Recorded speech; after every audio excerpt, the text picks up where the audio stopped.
Dobar dan majstori moji, dobrodošli u zonu alata, ja sam Gagi. Evo nešto malo drugačije i neobično u zoni alata, nije baš alat, ali nekome i jeste alat. Naime, nisam baš planirao da snimam recenziju ovoga, kupio sam ovaj perač za mebl i za enterijer automobila i tepihe, šta god već da je, u Lidlu. U pitanju je Silver Crest, model je SPR 800A1. Rekao sam vam već čemu služi i sad uzeo sam i svoju neku fotelju, tamo sam oprao sa tim, mene to oduševilo kako radi. Mnogo sam onako bio zadivljen kako je to izvuklo prljavštinu i kako mi je napravilo fotelju da izgleda kao nova. I onda sam rešio, rekao, hajde da podelim to sa vama da snimim recenziju i o ovome, iako nije baš alat.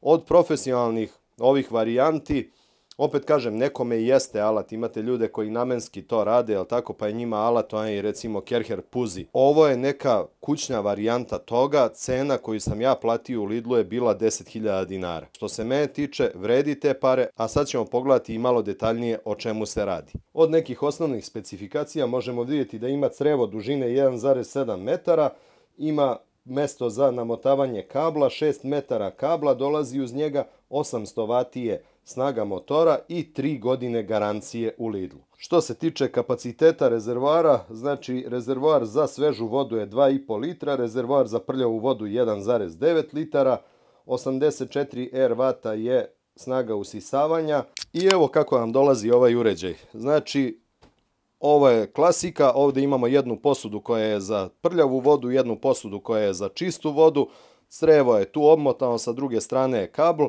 i dobijamo znači ovdje malo sredstva za pranje koje ja nisam koristio, u nekom trenutku ću ga verovatno iskoristiti i dobijamo dve papučice, jednu manju i jednu veću. U principu ono što je dobro što daju dve veličine da može i lakše da se priđe, a i zavisi šta se bude čistilo i obe na sebi imaju ove četke, tako da će biti zgodno skroz, znači u isto vreme i četkate i skupljate to i možete da ispirate, u ostalom vidjet ćete kako mašina funkcioniše. Ovo ovdje generalno izrađeno je od solidne plastike, nije to loše. Sve pristojno, onako prilagođeno nekim kućnim potrebama. Može se ovo i skinuti da bi se očistilo i opralo. Znači, solidna jedna pričica. Uz ovaj aparat, kažem vam, ja neću verovatno sad u videu koristiti ovo sredstvo što je došlo. Ovo je za jednokratno korišćenje koje se sipa, znači ovdje pomeša se sa vodom pa se naprskava putem ovog uređaja. Ja sam bio kod ljudi koji se bave tim stvarima i rekli su mi da se sredstvo nikad ne sipa tu iz prostog razloga što uvek se stvore neke naslage, nešto što šteti mašini. Pričamo opet za profesionalnu upotrebu, ali ono što je za profesionalnu upotrebu, za hobi upotrebu sigurno tek da važi. Nego su mi rekli da mogu da koristim recimo, a ja ću koristiti ovaj Grassov Textile Cleaner, odnosno za čišćenje tapacirunga, je li tako, sredstvo. Znači, to ćemo koristiti u testu i koristi se iz pumpice. Tako da ću ja uzeti i rastvorit ću ovdje u ovoj pumpici to, pa ću nanositi sredstvo za pranje uz pomoć pumpice, a onda ću koristiti ovaj rezervoar sa čistom vodom samo za vodu. Znači, neće u njemu biti deterđenta. I onda kad budem radio ispiranje, mnogo će to učiniti da mi ova mašinica, odnosno ovaj uređaj, nazovite kako god hoćete, duže traje i da nemam problema sa njim u eksploataciji, a i vama to toplo preporučujem, jer je informacija koju sam dobio od ljudi i koji prodaju hemiju i koji sarađuju sa ljudima koji profesionalno čiste velike objekte. Što se tiče trljanja, može se trljati ovim četkicama na ovim papučicama, međutim za trljanje ja ću koristiti evo ovaj dodatak, to je dodatak za aku bušilicu, recimo ja ću koristiti, imam tu aku bušilica raznih, verovatno ću uzeti Parksideovu, stavit ću na nju i onda kada naprskam to sredstvo sa ovim ću istrljati to, a sa ovim ću dalje pokupiti prljavštinu i isprati nameštaj, odnosno tapacirunge ili šta god već da budemo prali. E sad, ovdje na mašini rekli smo ima 1,7 metara creva. Ovo crevo vidite kako je zgodno spakovano oko mašine, tako da nema tu nikakvih problema. Što se tiče nekog kvaliteta creva, u principu korektno je to, solidno, ništa nije wow, ali završit će posao za kućnu upotrebu.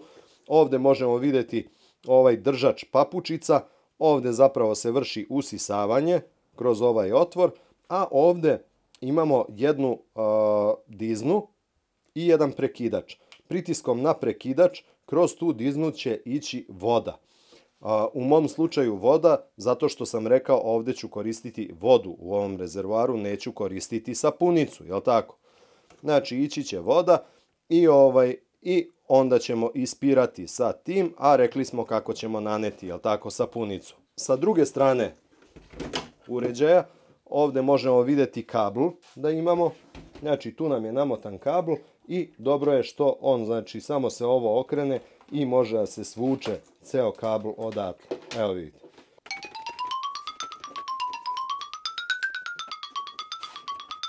Sa gornje strane mašine nam se ovdje nalazi prekidač za uključivanje i isključivanje. Ovo je rezervoar za prljavu vodu, znači povuče se ovo i može da se izvadi i da se otvori rezervoar. Rezervoar, kao što vidite, izrađen je od plastike i ovdje nam se nalazi jedan plovak koji će, kada se dostigne određena zapremina prljave tečnosti, pomerati se na gore i u nekom trenutku će blokirati rad mašine, tako da to je dobro što je ugrađeno. U delu ispod njega ovdje nalaze se silikonske zaptivke, ove narandžaste boje, i ovdje se nalazi jedna mrežica koja opet verujem da ima za ulogu da neke čestice spreči da ulete unutra. Sa druge strane se nalazi rezervoar za čistu vodu i može se ovako, znači, otvoriti da bi se nasula. Može se također i on izvaditi, jel tako, radi lakše manipulacije. U principu je to što se tiče samog uređaja. Sve se jednostavno nazad vraća i pakuje. Što se tiče usisavanja, da probamo uređaj, znači nije namenjen za usisavanje prljavštine, ove suve, namenjen je za pranje. Tako da ćemo ga koristiti za pranje, ali da vidimo koja mu je otprilike usisna moć. Ajde da, što kaže, makar na ruci ovako da vam pokažem kako to izgleda.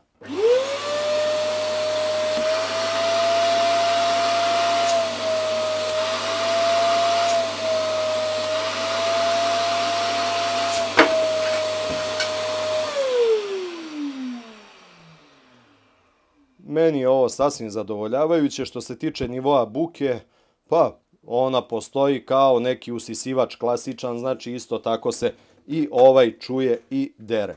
Sada ćemo ja ću ovo napuniti i idemo nešto da probamo da očistimo. Pre toga, ako se niste prijavili na kanal, prijavite se. Ako vam se bude dopao video, like, idemo da radimo. I evo sad ćemo da probamo da očistimo ovu kancelarijsku stolicu. E sad, tu ima nekih flekica, nešto, to sam ja već ranije nešto čistio, prao, ali nisam sa ovim, pa hoću da vidim kako će to raditi.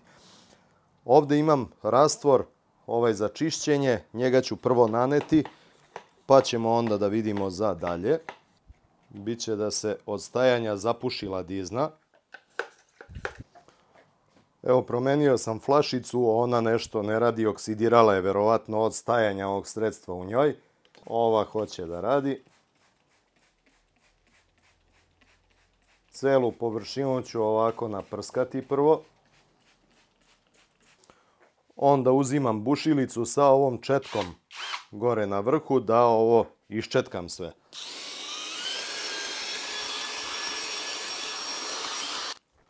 Dodat ću još tečnosti. Ono što treba znate da ova sredstva su napravljena da ne penušaju mnogo. Tako da to nemojte da vas začudi, jer uglavnom ljudi naviknu da bude mnogo pene. Ovo je ideja da ne bude mnogo pene.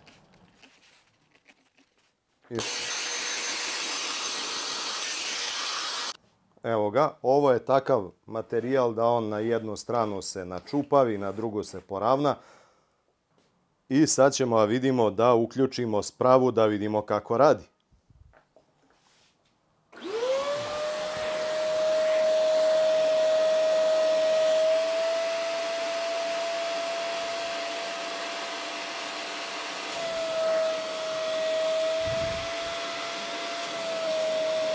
Gledaj ovo.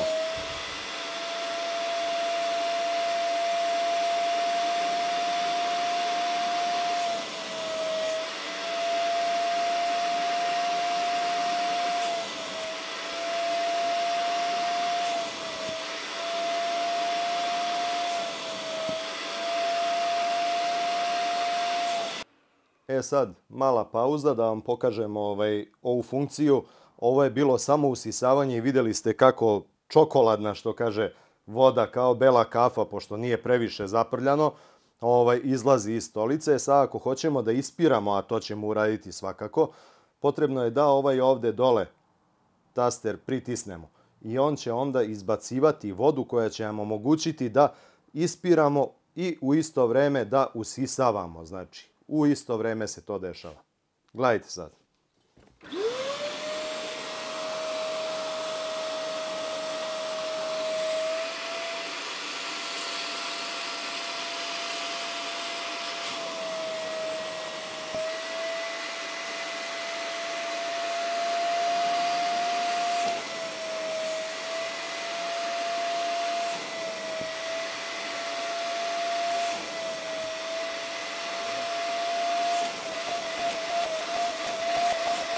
Vidite kako on ubacuje vodu i odmah je skuplja. Gledajte. I voda je sad već čista. Sad ako prođem bez da to stisnem, vidite, ima malo još vode i vidite.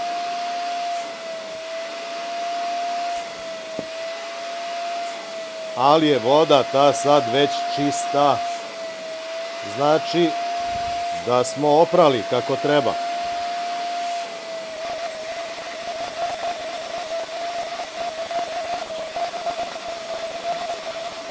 Evo, završeno je čišćenje ovog sedalnog dela stolice.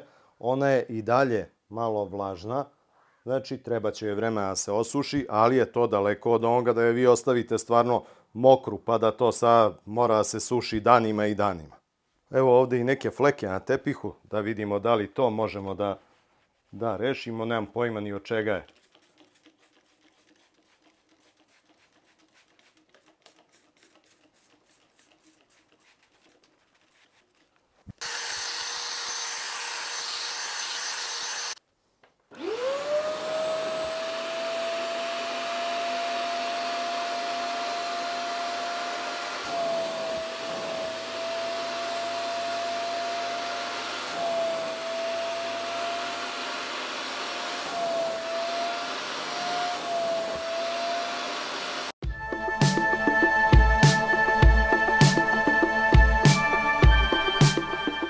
Pa mogu vam reći da je prilično solidno ovo, s obzirom da je ovo 2 minuta posla bilo. Prilično solidno je ovo izvadilo ovu fleku koju sam ovde imao na tepihu. Samo da me žena ne dohvati, ja sad ceo tepih moram da ribam.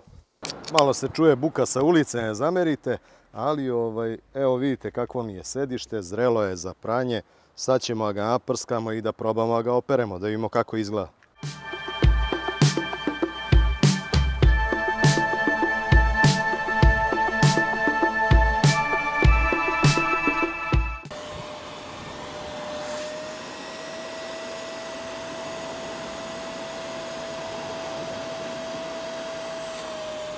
Koje crnilo izlazi, majko moja.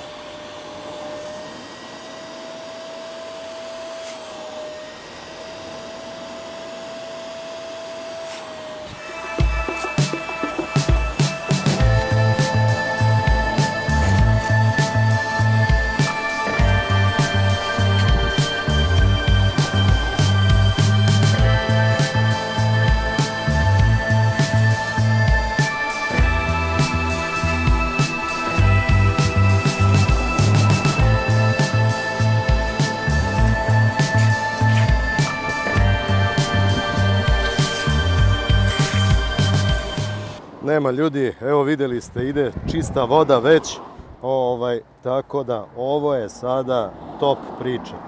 Znači, odlično. Hajde i vozačevo sedište da vidimo.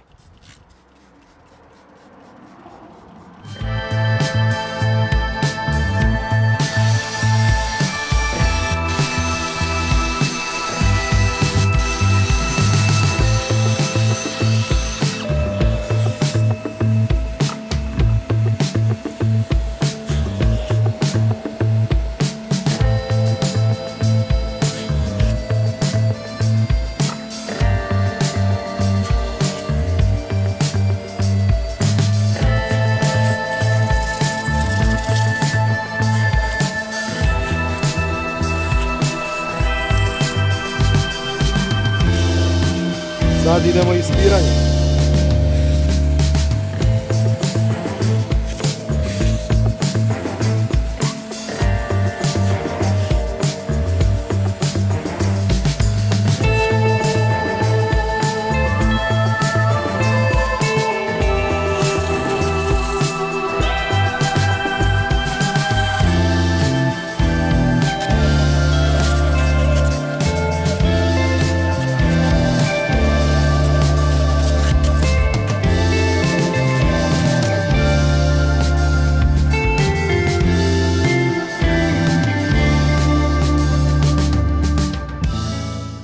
I evo, dragi moji, drage moje, vaša dežurna čistačica da vam se obrati, da napravimo zaključak vezano za ovaj ovde uređaj. Pošto ga ne mogu nazvati baš alat, ali uređaj, jel tako? Ova hemija meni se dopada kako radi, Gras generalno ima izgleda dobre hemije, ovo odrađuje posao jako, jako fino. Nadam se da sam uspeo to da vam prenesem u videu. Hteo sam da koristim onu pumpicu što se napumpa pa se sa njom radi. Nju sam koristio prvi put, stajala je tečnost par nedelja unutra, očigledno negde se neki ugrušak stavio, morat ću da vidim šta je. U svakom slučaju ovakva neka pumpica odrađuje posao, s tim što nakon upotrebe isprati čistom vodom da ne bi dolazilo do takvih nekih iznenađenja. Ovo videli ste kako radi, znači kad radite sa njom, malo idite na jednu, malo na drugu stranu, da vam se ne uvrnu ova vlakna pa posle bude neupotrebljivo, nego malo na jednu, malo na drugu stranu, duže će vam trajati svakako.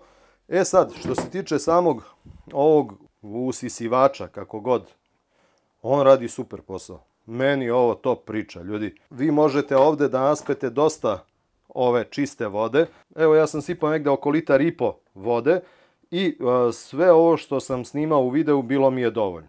Tako da to je ok i ovu vodu isključivo za ispiranje koristim. Unutra znači ne stavljam nikakva sredstva, ništa. Baš iz ovog razloga koji smo mogli da vidimo, znači savjet koji sam dobio od ljudi koji prodaju ovaj Gras je bio dobronameran i pokazao se kao apsolutno istinit. Znači da će mašina bolje raditi i duže trajati ako ne stavljate hemiju u ove rezervoare. Što se tiče prljave vode, šta da vam kažem? Jel treba išta da vam kažem? Da stvar ne radi, da li bi ovo ovako izgledalo? Pogledajte vi ovo. Pogledajte šta sam ja ovde odradio. Evo, to je ovo što smo prali i čistili. Pogledajte kako izgleda. Fuj! Znači, mašinica odrađuje posao tek tako. Znači, još jednom ponovimo, procedura je: rastvorite ovaj koncentrat, naprskate. Uzmete, recimo, ovakvu bušilicu ili ručnu četku, izribate to malo, ne peni ništa, nemojte da vas brine i ne treba peni. Jer zamislite ova sredstva pene. Ovde bi vam bila sapunica, ne bi moglo da uopšte radi ništa. Znači, ona su napravljena da malo pene. Nakon toga idete usisavanje bez ove mlaznice, bez vode, usisate prvo tu štroku najveću, a onda uzmete uz pomoć ove ovde mlaznice, prskate i istovremeno usisavate, zapravo ispirate sve to dok ne vidite da je čista voda. Kad je čista voda, oprali ste. To je to. Topla preporuka za ove pare, ovo po meni kida kako radi. To bi vam bilo to. Ako vam se svideo video ovde, se prijavite na kanal, kliknite like, a mi se vidimo u nekom sledećem videu. Ruke prljave, ali su zato poštene. Ćao!